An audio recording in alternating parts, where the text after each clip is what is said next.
Hey guys, we're back and we're in the Encyclopedia of the Ancient World, and we're going to continue to talk about Egyptian life and some of the things that went on in life. And today we're going to talk about kind of um, their entertainment and some of their clothing things and travel stuff that happened in their ancient Egyptian life. So let's start with partying, right? Who doesn't like to party? Well, me, but anyway, feasting and fun. Okay. They love to have fun. They love to have feasts. So the Egyptians just love to have fun. And we know this from the different scenes that we found carved in different tombs or different reliefs that we have found that showed pictures and things of banquets, of just having a good time, of leisure hunting, and pictures to make sure they had fun. And, these were left to make sure they had fun in the afterlife. There was also documentation on different papyri and things that showed large banquets, etc., in real life. So, what kind of parties did the Egyptians throw? Sometimes they threw huge, elaborate parties, okay? Where there was food and beer and wine, there was decorations, there was all kinds of feasting. They also had, live entertainment, okay? They had music, dancing. Musicians would play harps and lyres and flutes and pipes and drums. There was storytellers that would entertain you for a while. There was dancers. They had acrobats. All these things with their huge parties just kind of showed they like to have fun.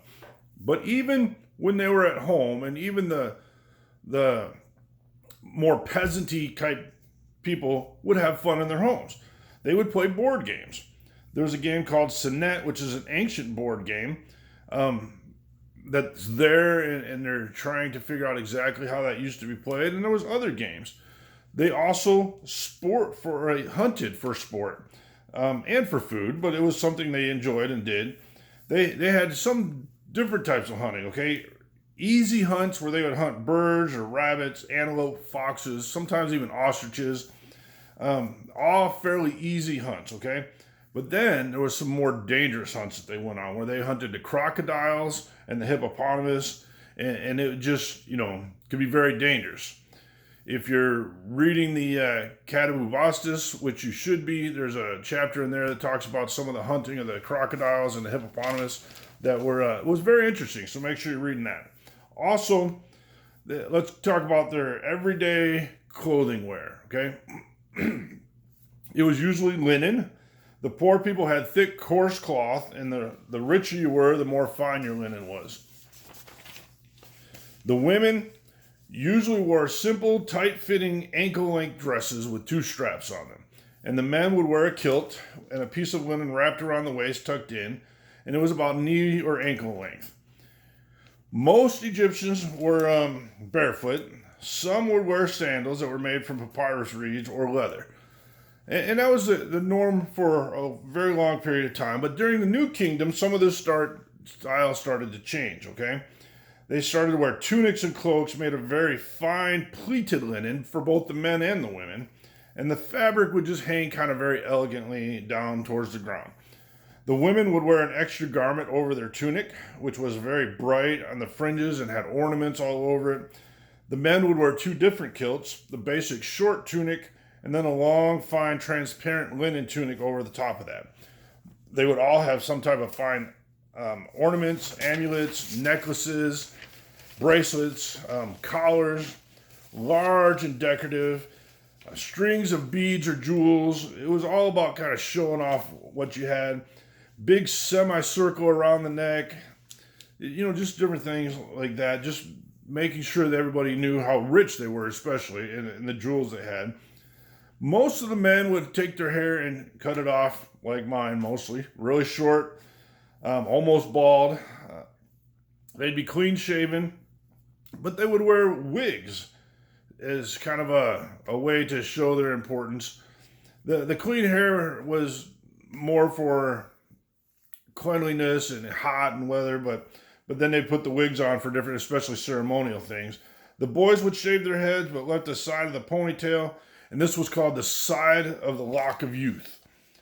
Women often would have long hair, but some also would go with short hair, but they would keep it loose or braided, decorated with flowers, pins, and beads, and often would wear wigs just like the men. Then lastly, the Egyptians would travel, okay? As we know, the Nile River is an extremely important part of all Egyptian history, still is to the day, and it acted like a giant road up and down all of Egypt. It extends the length of the country. Now, most ordinary people didn't travel that much, okay? They may cross the Nile near where they lived, go cross back and forth, and they had small boats, usually made of reeds, maybe a little bit bigger, made of some of the wood in the area, but they really didn't do much.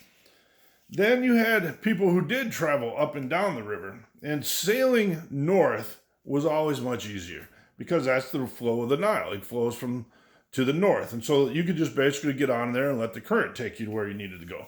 But sailing south was much harder and much more challenging. They would use sails at times to help catch the wind and have them, forced back south on the river. They would often have people on the shores with ropes attached to these boats, pulling them, literally dragging them up the river. And again, like I said, the Nile River was used for many different things. One being the leisure, like we talked about. But also, along the Nile, there was hunting, there was fishing. There was also things that we might do today on lakes and rivers. We're just kind of, hanging out on your boat.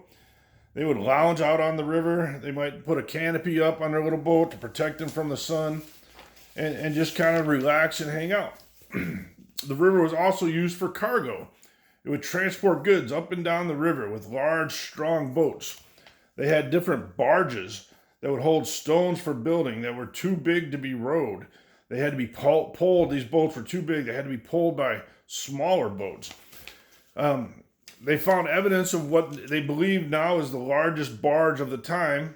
It was 270 feet long, approximately, and it was used to transport Hatshepsut's granite obelisks from Aswan to Karnak, right up the river.